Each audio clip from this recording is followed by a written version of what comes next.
Now, given where you are, what do you say to 20-year-old Pete? Wow.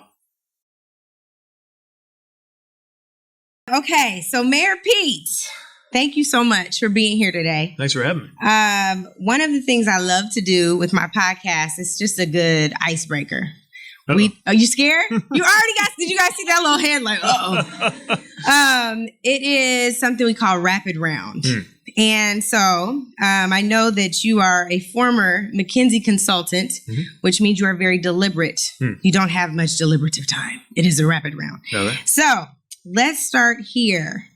The first one is Pete's pet peeve. What is it? Ooh. Grammar, bad grammar, emails. I relate. Okay, next one. Last song you listened to. This is, so you know Sigur Rós, the like Icelandic kind of techno band. They have these like sleep tracks. I don't know if anybody's heard this. I listen to spa music in my sleep. So, all right, is that close enough? It's basically that, but from Iceland. Yeah. Okay. So I was listening to that on the plane while I was just kind of zoning. You might need to send me that link. I might need that. I'm tired this week. That's good. How about your favorite Black American in history? In all of history. Who sucked their teeth in my question? I heard you. We'll go Frederick Douglass. Frederick Douglass. Yeah. Okay, you have a plan named after him. That makes sense. NFL or nah? NFL. Okay. But I'm from South Bend. We do college ball. We don't care about pro ball.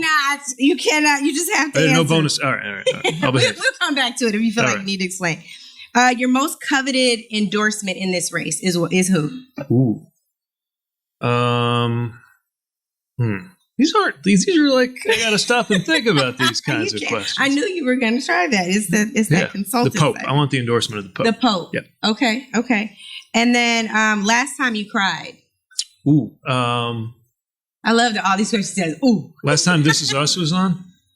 Okay. Yeah. Okay. Who shot Ghost? I got nothing. You got nothing? My interns gave me that one. I got nothing either, Mayor Pete. Don't worry about it. All right. What about this? Favorite rapper? I don't have a favorite. I think Chance is the one that I'm listening to the most. That's a good one. The room likes that. It sounded kind of controversial. It did? Yeah. I thought maybe I'm biased because I heard all goodness from that, but whatever. For those of y'all that don't like Chance, we worried about you. Last time you cussed? Oh, probably an hour ago. Okay, what'd you say? Well, we're being broadcast here. I got to behave. I'm running for president. Well, presidents apparently really even cuss on Twitter these days. Yeah, well, I wouldn't say that's the standard we're aspiring to right now. I agree. I hear you. What about, do you know the Black Family Reunion theme song? Oh. I don't. If I heard it, maybe I'd recognize it. Let's see. Let me see if I have any help in this room. Like preachers say, can I get some help in here? What is it, y'all? No. Did somebody just say happy birthday? Oh, she was saying before I let go? Okay, sing it. Just hit one part. That's all y'all got? So anyway, y'all play it for them after this on the way to Mock's Corner. Okay. But it is. Y'all got it. Before I let go. And then what about hip hop or R&B? Hip hop. Okay. Age of your first heartbreak. Ooh. These are not rapid fire questions. No. They're not? No. This is my last one. This is the one I'm most fascinated with. Uh-oh. You speak 8 languages.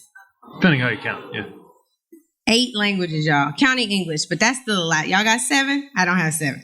8 languages. Can you say what's good in each of these? I'm going to name. No, don't do it yet. I'm going to name them in order. Oh, all right. Okay. French. Qu'est-ce qu'il y a de bon? Maltese. Chalwa. Norwegian. Kvar goed. Arabic. ما هي الجيد. Dari. Chahu. Spanish. Qué bueno. Italian. Qué bueno? Maybe qué bueno, right? For good Some measure, Italian. just do it. Your best was good in English. All right. Was good. All right. All right. So, Mayor Pete, we're past rapid round. I think that you aced the place. You just celebrated a birthday. Yes, you all should give it up. You just celebrated a Thank birthday. you. It's a tough crowd. Can we get a birthday wish in there? Okay, so speaking of a birthday wish, what is your birthday wish for this year? My birthday wish is that I will become the President of the United States. Give me one more. I want to have the right kind of, I want to feel like built for the summer. I want to get swole. Okay. Yeah. Me too. Let's hold each other to that. All right. Sounds Okay. good. I've been running, but I haven't been lifting. I gotta change that. Okay. And I read somewhere that in addition to you being named after some pretty important folks in the Bible, both Peter and Paul, Buttigieg means Lord of the Poultry. Right. That is so fascinating to me. My last name is Rye, and the only two things in the food space or alcohol space that I got is bread and whiskey. I would much rather the poultry, the chicken. I don't know if you had to either give up chicken or give up whiskey. I mean, I could live without chicken. I don't like whiskey. Really? I don't like whiskey You or haven't rye bread. That's kind Had of the my right point. whiskey. That's all. Okay, well, let's just move on. Let's move on. So there's I was reading a quote. There's Seneca's Moral Letters, and it says, "I will keep constant watch over myself, and most usefully will put each day up for review. For this is what makes us evil, that none of us looks back upon our own lives. We reflect upon only that which we are about to do, and yet our plans for the future descend from the past." Very good. So with that, when you look back over your tenure as mayor, what's the one thing you'd most like to change? Oh, so many things. You know, it's funny you mentioned that. I got Seneca in my bag right now. Oh, look at that. Soon I got on the spa shortness music of coming life. from you and everything today. And, you know, the things that being mayor, I guess being in any job, but definitely being in mayor, you learn a lot the hard way. Yeah. And I resisted for a long time how much of the job was about things you can't put into numbers. Stories and symbols and ways of showing regard for other people that just weren't on my mind when I came in. Not because I didn't care about that stuff, but I was out to do the things that I could measure progress on. And I'm proud of the things that we can measure progress on. But it took work for me to understand how much was behind or beneath the surface of all of the situations I encountered. Whether we were dealing with the way the city felt about itself after our economy went through its ups and downs, or the pain that was beneath the relationship between the police department and the community. Where I wish that I knew in my first year the things that I knew in my 8th year. Wow. And so what of those experiences would you take with you? Would you focus more on symbolic shifts and changes as a president? Would you try to balance the things that you can, where you're putting points on the board with those symbols? What are the things that you think you would shift as a result? Yeah, first of all, before you count, you got to ask whether you're counting the right things. Wow. So we're going through this right now, I think, with the economy.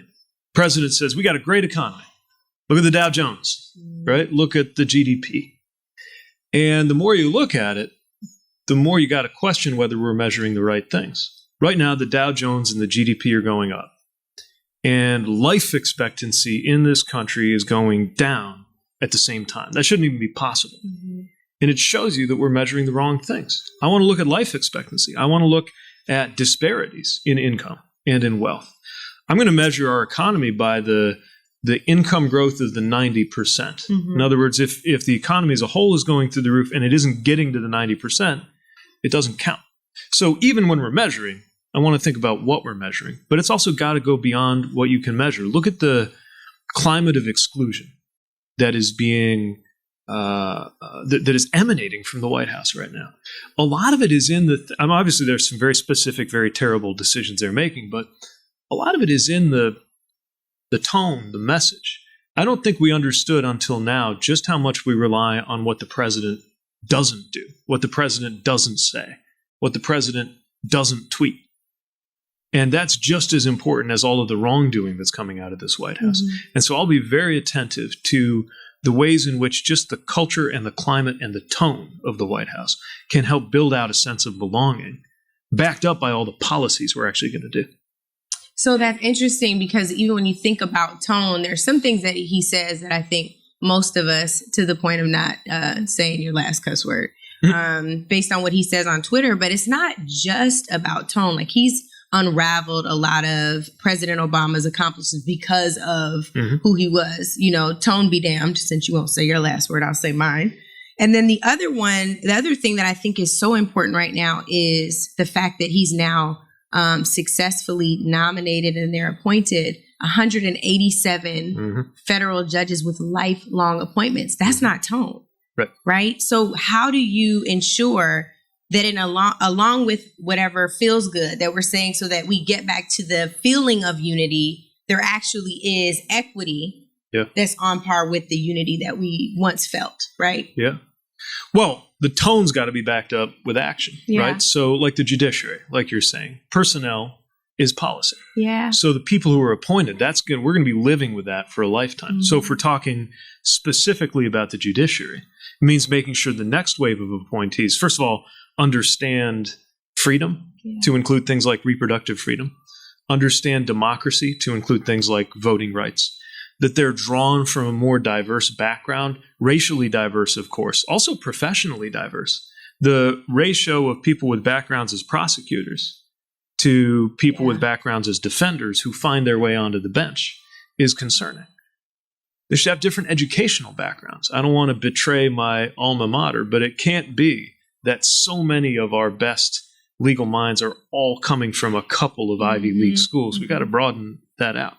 I'm sure Claflin agrees with that. Absolutely. And I've got to think there's some folks here who are destined for the bench. Yeah. We got to be intentional about making sure that happens. And when we do, this will be a better country. Yeah.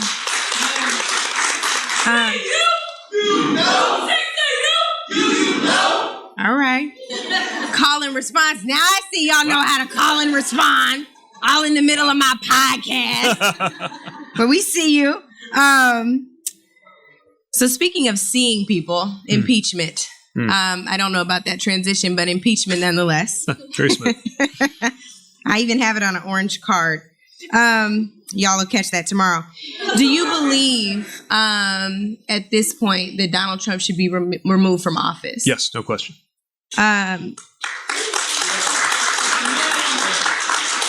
Do you think at all, when you reflect on the actual impeachment process in the House, did the Democrats wait too long to impeach Donald Trump? It's tough to say because the Senate Republicans have sent a message that no matter what comes to them and no matter when it comes to them, it's a foregone conclusion.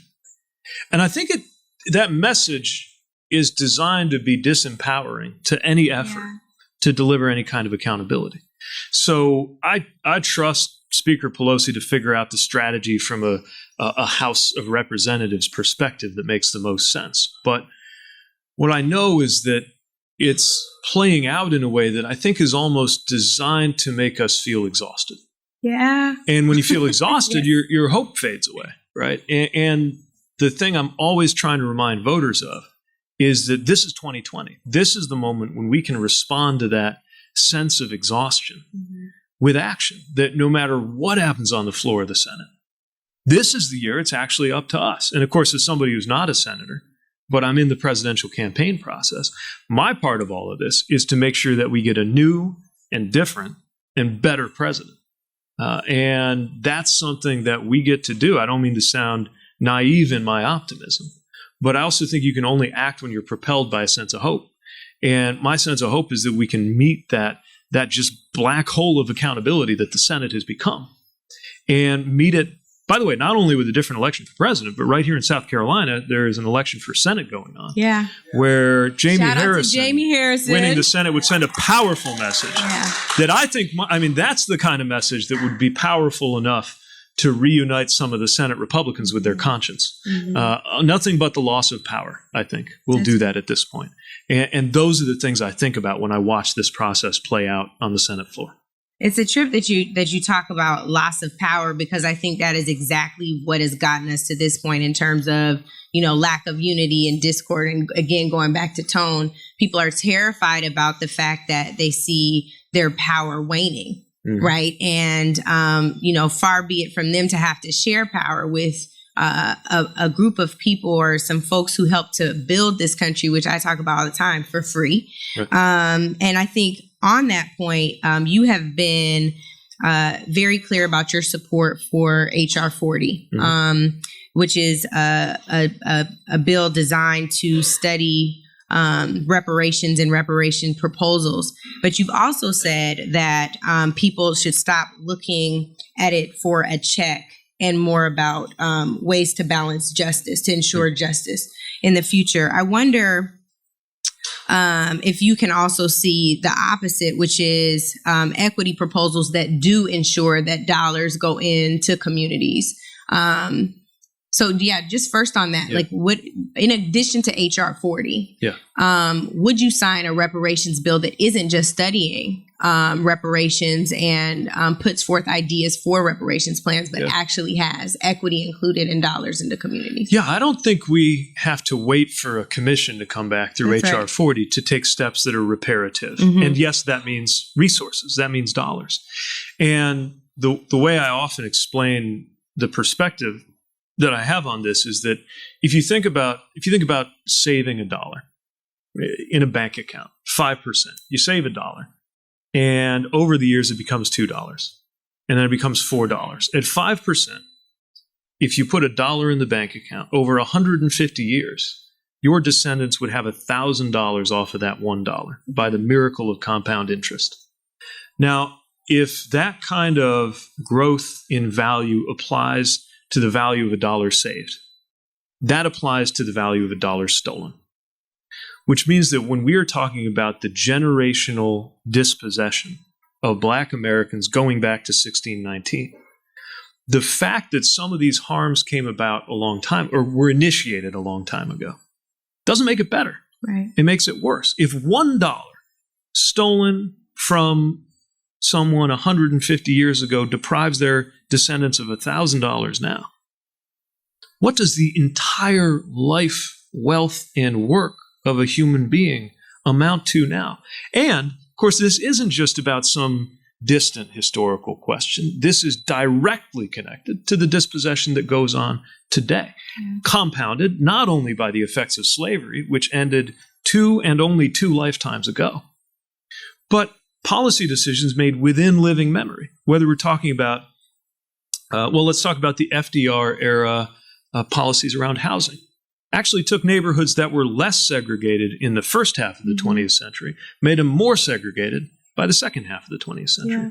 And so if the federal government, in other words, the U.S. taxpayer, funded these harms, then we have to fund a way to mend what is broken. This is not doing somebody a favor. This is about fixing a harm. What does that actually look like? Well, that's why a lot of the things that are in the Frederick Douglass plan we put forward to deal with systemic racism have specific investments attached to them. Mayor Pete, if we can talk about one of those, you have in your plan a 21st Century Homestead Act. And it's an important part of your Douglass plan, but we know the Homestead Act of 1862 gave access to land to 1.6 million white Americans. Right. And on the other hand, it only gave land to 6,000 Black Americans. Exactly. In part just because of the time. Folks weren't even free yet in 1862. And it was taking it away from Native Americans. That's right. That's right. Which is, yes, thank you. That's another key harm, which also needs to be made right because reservations weren't the solution. So how do you ensure that the 21st Century Homestead Act takes that into account and finally ensures equitable policy for Black folks and Indigenous people. Yeah, and we thought, I swallowed hard before naming the future policy after the past one, but I thought it was important to talk about the difference between what a 21st century Homestead Act looks like and what was done in the past. And so the idea here is we're talking about giving outright title to individuals and families, especially when they have been redlined into certain neighborhoods, only to face the likelihood of being gentrified right back out of them as they become desirable and valuable on the general market.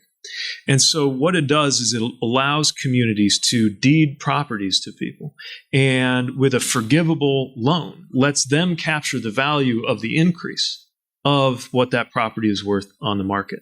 And so it's a way to build wealth, knowing, when we talk about wealth and inheritance, a lot of times people picture vast fortunes going among very wealthy people. But a lot of the racial wealth gap in America has to do with comparatively modest sums of wealth passed down among white folks in the form of things like home ownership. Most wealth is inherited.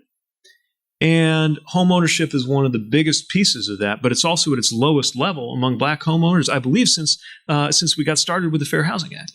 So it's another example of where there has to be intention and there have to be resources, precisely because intention and resources went into creating the harm. We're talking about contributors to the wealth gap. One of those we know is college affordability. And so just for a moment, I know that you've talked openly about the student loan debt that you and your husband share, which is around $130,000. And I talked about my number. I say, what's your number? On my BT special, we had a special called Young, Gifted, and Broke, and mine is a little over $60,000. So we are a part of the 45 million Americans who are carrying more than $1.6 trillion in student loan debt. My question is, do you support Congresswoman Ilhan Omar's bill that would call for student debt cancellation? And of course, someone who you supported a great deal when you were 18, Senator Sanders, introduced the companion bill in the Senate. Where do you stand on this? So I support forms of debt relief, but not that one. And I'll tell you why. I'm worried about the fairness of saying that if you were lucky enough to have your student debt at a certain moment, you get it waived away. But if you run it up afterwards, or if you just paid it off, too bad. And I think the right way to do this is to make sure that everybody can get their loans forgiven by taking certain steps. Like, for example, public service loan forgiveness. So we got a public service loan forgiveness program now. But it's almost impossible to actually take advantage of. Something like 99% of the people who try to use it don't get any benefit. We could fix that. And we could widen the definition of what public service is for those purposes so that the program is more generous and more user-friendly. But I think there's a very real choice about how we spend every dollar we put toward education. And I want to make sure that the area where we're making the biggest difference is in support for the folks where we know there will be the greatest need. It's why on the front end, I'm proposing that we make public college tuition free for the first 80% or so of students. But folks, and then there's kind of a sliding scale. If you're in that top 10%, I still wish people well. I just need them to pay their own tuition. Because I'd rather be taking those dollars and using them for some of these other things that we're talking about. And if we're talking about outright loan forgiveness, I would focus that on these for-profit institutions, so-called colleges, that the Obama administration was enforcing against. And under Betsy DeVos, that's been dropped. And they have effectively turned the Department of Education, and therefore the American taxpayer, into a predatory lender. That's where I would start the loan relief, rather than promising a kind of blanket. Your president is a predator, so of course the Department of Education would be predatory. When you consider your American Opportunity Agenda, against what Ilhan and Bernie Sanders are proposing, how do we radically shift us selfishly, Mayor Pete, us out of that debt, if we're continuing to do kind of more of the same? Like, I thought it was admirable when they expanded the public service piece too, but I was fresh off the hill 7 years later, so I didn't qualify because you need to be there 10 years. Right, and that's one of the things I want to change. Right, so I think sometimes we're being offered a false choice. Either you got to go all the way to the edge, or it's more of the same. And what I'm saying is we could do some game-changing things, but it should still be targeted because also as a matter of generational justice, I think we actually ought to make sure everything's paid for. And we can if we're willing to raise revenue from, corporations paying zero on multi-billion-dollar profit hauls and individuals at the top of the income spectrum. But I do think we need to be balanced about this. So what's going to change the game? That's why I'm talking about making public college tuition free for most folks. And by the way, since as we know, public colleges are not the only ones that matter. We're sitting on a private campus right now. That's why we got to have dedicated funding for HBCUs as a whole. It's why we got to expand Pell. Why we got to pay attention to completion, right? The worst, to be honest, the situation that Chaston and I are in, for example, financially, ultimately it's pressure, but we'll be okay. The worst situation you can be in is debt, but no degree. And it's why we got to make sure that the obstacles to completion, especially for first-generation college students, are being met through more generous Pell, support for the cost of living and transportation, and active support to make sure that folks who start actually get to finish and get that degree. If you got the degree, that's the best indicator that you're going to succeed. Now, we also know that black folks with a college degree are still at a disadvantage income-wise compared to white folks without one. Right. So it's not like that's enough. But as far as the education piece, that's where I'm focusing the resources. And you talked about also in your plan $25 billion in funding for HBCUs, but there's a pot of funding that is shared with HBCUs and other minority serving institutions, right? So that $25 billion pot is for that group together. And I think we're at 50 in our most recent. 50. We adjusted what we could do on Fact the tax check, side and gave us some more room. But there was an earlier draft that had 25. So of the 50, how much funding do you think should be set aside specifically for the needs of HBCUs and HBCU students? So I expect certainly the majority of that is going to HBCUs. Got it. And I've kept it a little bit broad on purpose in terms of where it can go, but let me mention a couple things that I think are especially important. One of them is infrastructure, just looking at the physical infrastructure of HBCU campuses. Another one is the kind of federal funding and federal research that should be happening more on HBCU campuses. And a third and a particularly important one is I want to focus on the professions where we have the greatest underrepresentation of black professionals. Because, of course, HBCUs are generating that next generation of black professionals. And so many of the other things we're trying to target get better if we fix that, right? The judiciary gets better if we have more leading black jurists and attorneys. The maternal mortality gap and every other health gap, racial health gap that we know of, gets better if we have more clinicians, doctors, nurses, and practitioners who are black and are less likely to, for example, discount a black patient's description of being in pain. Law enforcement gets better if more of the folks in that career, and we have struggled with this mightily in my own city, are black and have graduated from HBCUs with a background not just that prepares them for a job, but with an understanding of what's at stake in those jobs. And so my point is, this is not just about doing right by HBCUs. This is about making sure we've cultivated that next generation of leaders and professionals who in turn can help us do a better job as a country on all of the areas where we have those gaps and those deficiencies. And you just mentioned healthcare as another key issue surrounding wealth challenges and even the cost of it. I know you don't support Medicare for all, but why is your healthcare plan the best for Claflin students and other supporters in South Carolina? So here's the idea. I call my plan Medicare for all who want it. And the idea is we take a version of Medicare. It's a public plan. And you can get in on it if you want to, but I trust you to decide whether you want it. Because I'm meeting some folks, this happens in particular with union members who have negotiated hard to get a certain plan. And sometimes they gave up wages in order to get the best plan, and they don't want anybody in Washington telling them, you got to give that up and come over to ours. Now, I actually believe the public plan I propose to create will be the best one for everybody. If I'm right, everybody will choose it.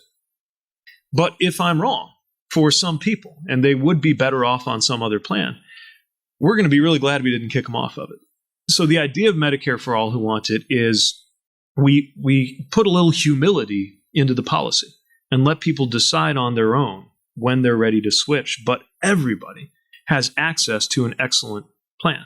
Because the point for me is not to make sure that it's the government that's providing your health insurance. The point is to make sure that there's no such thing as an uninsured American. This gets us there, but it's a lower cost and it respects people's freedom a little more than just saying one fine day, we're going to switch it over and you're going to like it. Do you think at all that your plan, that is Medicare for all who want it, there are critics who would say that it is designed to not piss off insurance companies? What do you say to critics who have that as the response? Well, if that was the intent, then we did a really bad job, because when I rolled it out, it pissed off the insurance companies. Now I swore. Maybe on the spectrum, they weren't as mad as they are with, I don't know. Sanders. I don't know about the spectrum. They definitely attacked it like the next day because they don't want the competition, right? I mean, what I'm saying is that we're going to create a better alternative, and it's going to run them out of business unless they can do a better job than they ever have. And maybe they will. And if they do, good for them. I don't think they will. But if they do, the truth is I don't care. I just want to make sure everybody's covered. So in January 2018, I was getting older. I think I was your age then. I just wanted to sound like an older person for one. I turned 40 just this past October, but in 2018, I chose to freeze my eggs, and it was so expensive. So one of the questions I have, because you also talked about maternal mortality, just everything around fertility, period. Do you think that egg freezing and IVF for the people who can't afford it, that it should be covered by their health care? Yes, we've got to recognize that we're talking about an essential service. We're talking about something people need. And making sure that it's possible for everybody. Obviously, my husband and I will face some level of process in order to have kids, which we hope to do. And we need to support Americans, whatever their circumstances, who want to support families. That's part of what family values means to me, is making it affordable to have a family and feed a family and raise a family. What else does family values mean to you? I think that's such a good question. Well, it means keeping families together, for one thing. So when you look at our immigration policy, to me, that flies in the face of family values. Would you support appointing a czar who's responsible for reuniting families at the border as president? Yeah, we're definitely going to have a very intentional process about doing that. I mean, literally, the government has lost track of people. Exactly. And by the way, when we're talking about a pathway to citizenship, I think the families we have harmed in this way need to be in the front of the line. Yeah. And that's what reparations looks like, truly. It is mending what's broken. That's right. That's exactly. Right. Yeah. I didn't mean to interrupt your family values answer, but that is something. No, I've just been thinking about it, especially in terms of immigration, because one of the best things about campaigning all over the country is people surprise you and places surprise you. And I was in a rural Iowa, definitely a place where Trump did well. I was campaigning there, and a girl, she's in high school, and raised her hand to ask about family separation at the border, which I thought was interesting because she didn't strike me as somebody who had likely been anywhere near the border. And then she explained why she cared about it. And it was that her father had walked out on their family a few years earlier. And so she knew exactly what a separation of a family looks like. And she was able to find in that pain a way to relate to the circumstance of a 5-year-old Salvadoran boy at the border in Texas who's got otherwise nothing in common with her, superficially. But she sees how in the name of the idea of family, she has something in common with that kid. And so I think family values are absolutely at stake in immigration. They're at stake in the basic questions of how we make sure you can afford to have a family in America. I mean, just the fact that no one earning minimum wage, there's not one county in the United States of America where someone working full-time at minimum wage can afford a 2-bedroom apartment. And when we're marching with fast food workers, in fact, we were in Charleston not long ago, marching with fast food workers fighting for $15 in a union. When I talk to them, they almost always are talking about their kids. They're not saying, I want a higher wage so I can have these nice things. They're saying, I want a higher wage because my kid is counting on me. It's about family for them. And so, you got folks beating us over the head with a certain interpretation of their idea of their religion and using the phrase family values to describe it. When They've the families, weaponized it. Yeah. And meanwhile, the families that I see are suffering because of a whole bunch of other policies that have gone on that are a choice. Yeah. And if we make a different choice, families in this country will be better off. You wrote in your memoir about being gay, speaking of family values and how it's been used against, I think, especially the Democratic Party, and said that at the time you thought it was a career death sentence. And you also talked about wrestling with being known as the gay politician, which I'm sure a lot of people who've considered running for office can relate to. Now, given where you are, what do you say to 20-year-old Pete? Wow. I guess that you're going to be all right. I mean, the thing is, then, to the extent I was even prepared to begin to acknowledge this about myself, and by the way, if you're college age and you're out, I really admire you, because I was a long way from figuring out or admitting to myself who I was at that time. But the very thing that I thought might mean that I don't get to make a difference in public service or in the military, it's wound up being part of how I do get to make a difference. And talk about God having a sense of humor, right? No matter what happens in this election, which we're in it to win it, even now, before the first vote has been cast, I know that part of, and this isn't why I got into this. I got into this because I thought I had the right ideas for our country, but part of it has been sending a signal that I wish 20-year-old Pete could have seen, that tells people that they're okay and that they get to be themselves. And some of the most touching moments of this campaign are when I find people who let me know, people from an older generation who say that they never thought they'd see a day like this coming. People from a younger generation who say they feel like they can be themselves now. I mean, I didn't know one out student in my high school. Zero. Doesn't mean there weren't any queer kids in my high school. It means nobody was out. And to be a little part of that changing. And even signaling to other people who are experiencing exclusion in other ways, like another high school student from Iowa who came up to me recently and over the summer. I saw her recently and said that because of my campaign, she felt like she didn't have to be ashamed of herself just because she had autism. Shows that you're reaching people in ways you don't even understand sometimes. And the 20-year-old me, I don't think could have even begun to grasp that would be part of what it meant to carry what I would have then thought of as a burden. I love that. You spoke to the young people in here. Yes, you definitely, that's courageous. You definitely should applaud him for that. You spoke to the young people in the audience who were courageous enough to be out now, but what advice would you give to the young people in here?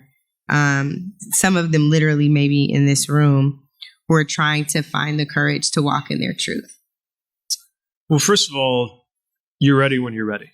So not only do you not have to be ashamed of who you are, but you also don't have to be ashamed of choosing how and when and whether to share that with anybody else. And I wish the advice I could give was go for it and everything will be fine. The advice I can give is that you will be amazed at who's in your corner and that I'm in your corner and that you will never know who you might be able to affect who's watching you, who you might not even notice. That doesn't make any of it easy. And I'm not here to pretend it will be. But also, we're living in a moment where if we get this right, our time will be remembered as one. I know this sounds like a strange thing to say under the Trump presidency, but if we get it right, our time will be remembered as one where we opened up the possibilities of people living on the wrong side of all kinds of different fences of exclusion to be seen. And if we get that right, which is a huge if, but if we get that right, we could be living through one of the most important, empowering, enlightened times in American history. We already know what will happen if we get it wrong. So let's focus on the other part. And in some way, you could be a part of that. I know that right now there's been a lot of conversation about how you do and how you're performing with Black voters. And I spoke to one from Indianapolis that you may know. His name is Congressman Andre Carson. Mm-hmm. And Congressman Carson had this to say about you. Pete has always been service-minded. He listens. He's empathetic. I remember him as a young intern for then Representative Joe Donnelly, also as a statewide candidate for Indiana State Treasurer. His intellect, humility, and willingness to listen to constituents is reflective of his Hoosier values, he had to throw that in there, and Midwestern sensibilities, which I thought was impressive. And so what I would like to know from you is in a state like South Carolina, where right now your polling is hovering at around 2%. What are you going to do to ensure that an Andre Carson quote about you becomes the norm and not the exception? Well, the simple fact is I have to earn that. And I think I've been better able to earn it among those who know me best in Indiana. Of course, I have my critics in Indiana too, but I have so much more support, especially among Black folks where I'm best known. And it's my job as a candidate to make sure that I earn that in other places. And I think that we've earned a lot of support for ideas like the Douglass Plan. But I've also encountered voters, especially voters in the South, especially Black voters who have been carrying the party in the South, who frankly aren't really going to be that taken by what's in my plan if they don't think they know what's in my heart. And I recognize I'm competing against folks who have had years or even decades to demonstrate what's in their heart. And here I am, new guy, new white guy. New young white guy, new too. young white guy who comes along saying, look at my great plans. Look at what I'm going to do. To voters who have been taken for granted or felt taken for granted again and again and again, which means that high bar is high for a very good reason.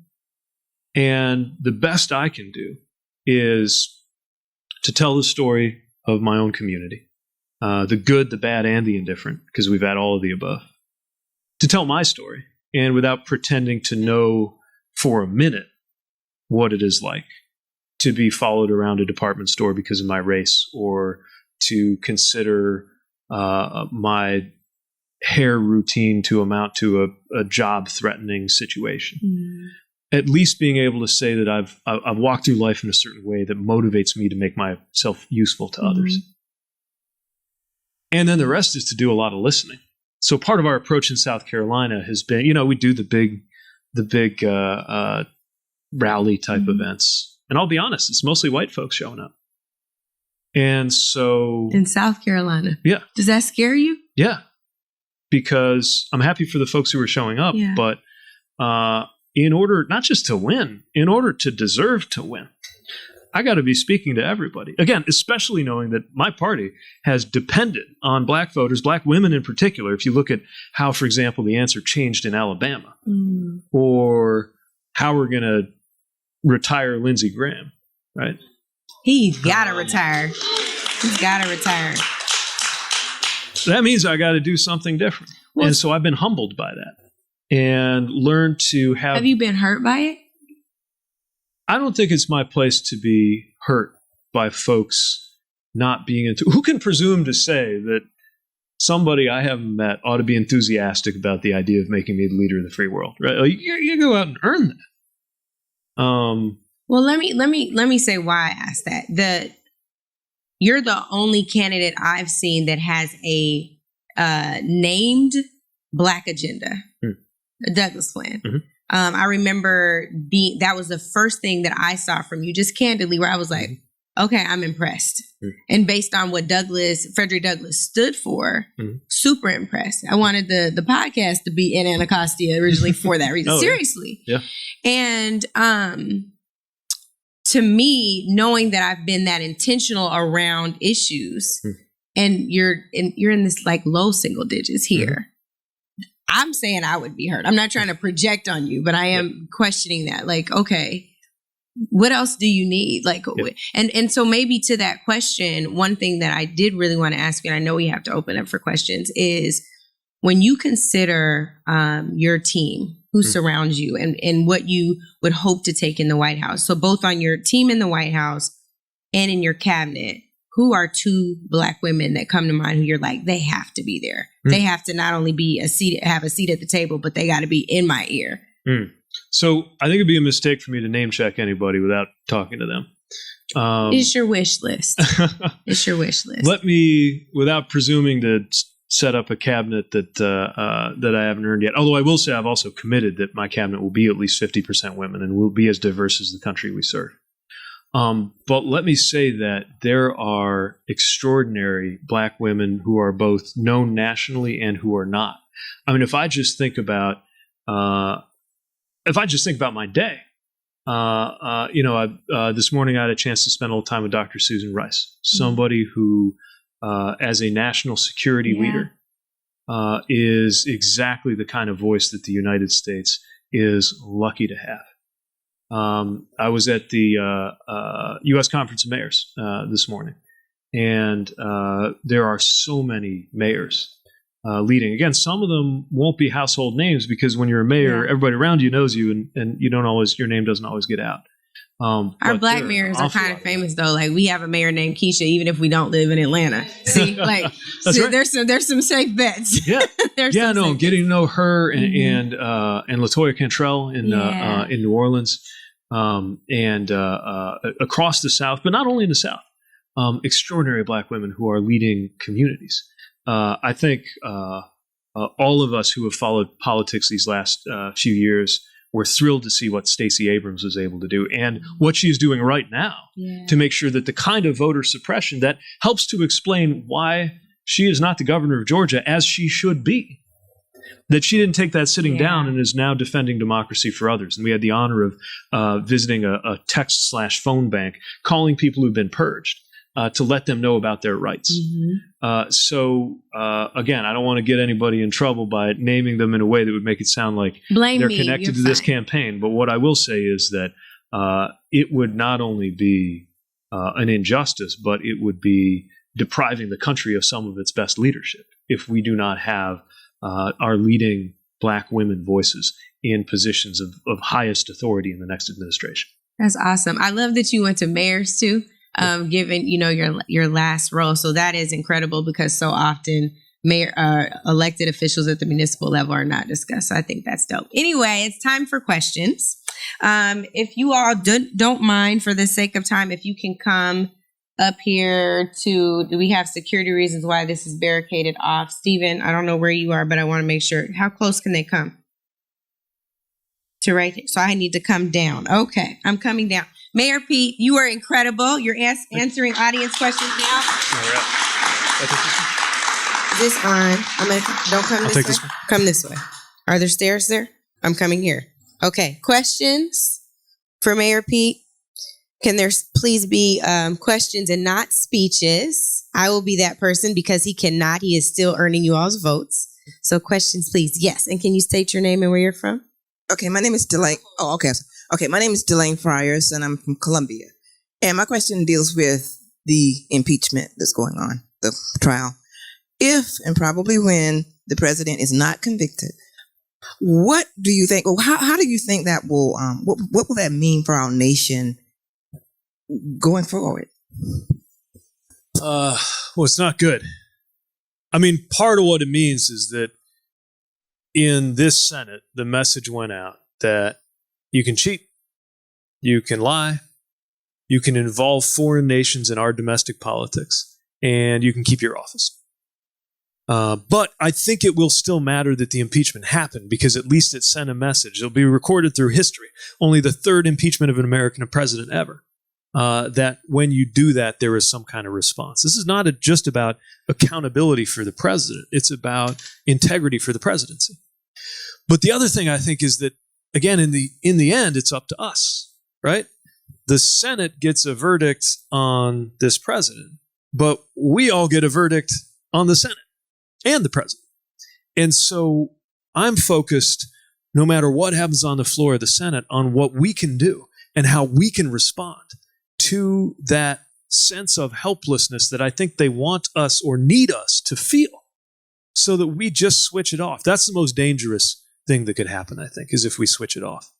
We visited the memorial, the lynching memorial in Alabama. And one of the inscriptions on the wall there is about how hopelessness is the enemy of justice, because you have to have some level of hope that propels you to seek justice and seek change.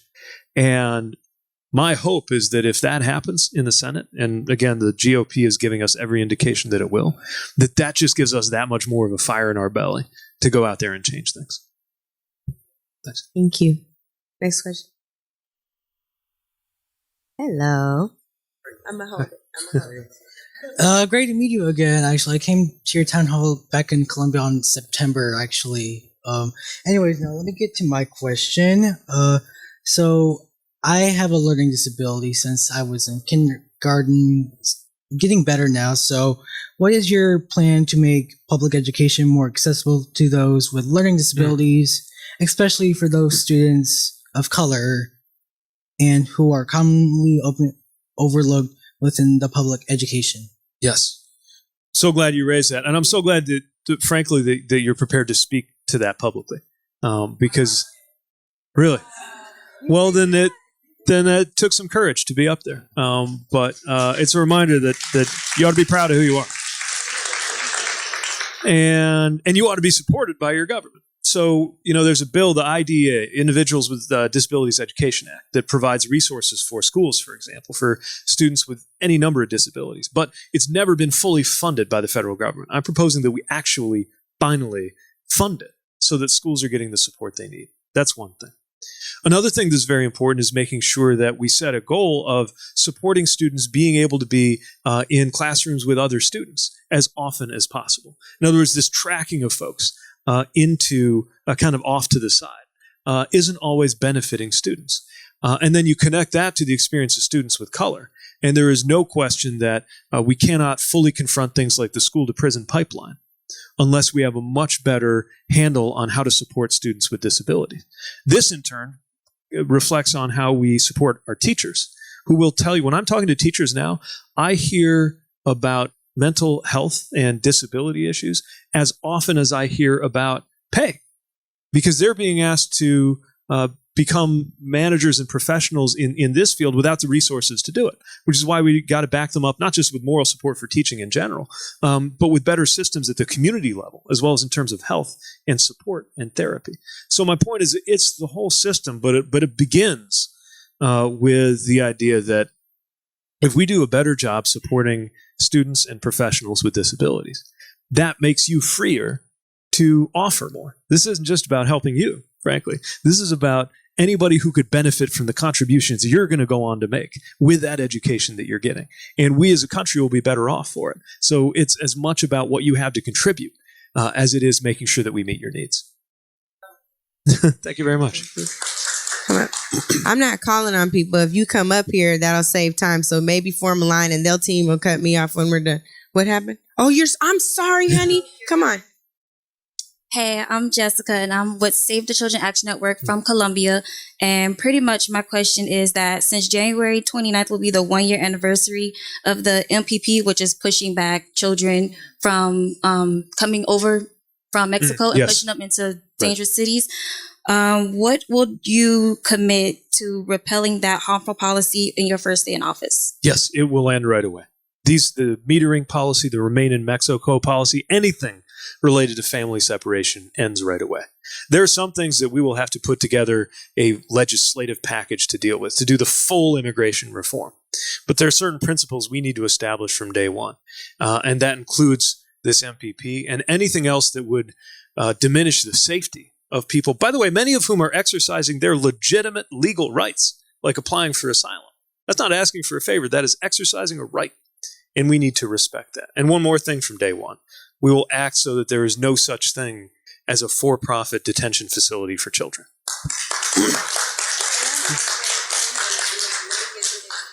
Oh, thank you. Hold on. Where is the... Okay. Thank you. Okay, I'm going to grab this so we can go to the next question, Right. okay? Thank you for sharing that. I need a staffer. Sorry, Nina. This is Nina Smith, everybody. This would not have happened if Nina Smith did not work her behind off. Shout out to Nina Smith. Grabbing posters, too. Okay, next question. Yes, Mayor Pete. My name is Larry McCutcheon. I'm a retired United Methodist pastor. My concern is the excitement level of the Democratic candidates. If you are elected as a candidate for the Democratic Party, how do you plan to excite the base and to win over undecided voters? Yes. And I'm glad you said "and" instead of making it sound like we got to pick one. Because if we have the right message, we will be speaking to our base and we will be speaking to those voters who have been on the fence. And I'm seeing them when I'm campaigning. I'm seeing a lot of folks, I call them the future former Republicans, who I'm honest with them. I don't pretend to be more conservative than I am, and they know we won't agree on everything, but they are as disgusted with this president as I am. Maybe for slightly different reasons, but often for the very same reasons. They might be conservative, but they are sick of looking their kids in the eye and trying to explain 2016 to them. But we've also got to make sure that we are exciting our base. And one thing I can tell you for sure, as somebody who, as I mentioned earlier, is seeking to earn and working the hard way to make sure that I earn support from diverse constituencies, is that I will never take any vote for granted as a general election candidate. One other thing I would point out is that every time my party's won the Oval Office in the last 50 years, it's always been actually a candidate who is new on the scene. I don't know why exactly that is, but it's been a candidate who is offering a new generation of leadership and wasn't viewed as a creature of Washington. And I think now's a good moment to be ready with a message to turn the page that should make as much sense and mean as much in the everyday lives of people who have been with us all along, who we dare not take for granted, and folks we've maybe lost touch with over time, but can pull back into the fold at a time like this. Thank you, Pastor. Barack Obama spoke in this very room Wow. in 2007. Well, hopefully I can soak up some of that good luck then. You volunteered for him then in Iowa, too, right, Mayor Pete? That's right. Here we Knocked on go. doors for him. Hello, my name is Kiana Edie. I'm a senior middle level education major. Upon graduation, I will more than likely be employed in a public school, servicing minority kids in low income communities. So my question is, one, what's the plan to get more funding to those schools and to increase the salary of teachers nationwide? Yes. Thank you. Great question. Thank you. So, first of all, thank you for being ready to be a public school educator. I married a teacher, so I get an education about education all the time. And teachers are putting so much of themselves into taking care of their students and not getting enough support. It's why we need to make sure teachers are better paid. How do we do it? Well, that's a big part of what Title I is for. And I'm proposing a major increase in Title I because we also want to make sure that we're supporting best the teachers who choose, as you will, to make a difference in the schools where they're the greatest need. Remember, in almost any other country, if there's an area, a district, or a neighborhood where kids have the greatest need, there's the most kids in poverty or kids are up against the biggest struggles, they would get more resources per pupil. We're one of the few students where the reverse, one of the few countries where the reverse is true often. And we can smooth that out through federal funds like Title I. Also, Title II funding could be available specifically for making sure that there are more diverse teachers, because frankly, there are a lot of kids who being able to see a teacher like you, who looks like them, increases their likelihood of succeeding. And that in turn is, again, another reason why we need to support the HBCUs that are creating that next generation of professionals. And the last thing I'll say, which should go without saying, but we can't count on it these days, so I'm just going to say it. My Secretary of Education will be somebody who believes in public education and backs up our teachers. I'm so sorry. You want to know the good news? I'm going to give you the good news and the bad news, Mayor Pete. The good news is there's still a lot of questions, which means you have to come back and do a town hall. The bad news is, y'all, that was the last question. Oh, no. So I want to thank you all so much for your time. Please give yourselves a round of applause. Mayor Pete, everyone. Thank you. Make sure you vote in the primary. Register your friends. If you're not registered, please go register. Thank you all so much for your time. Who are my children of the light?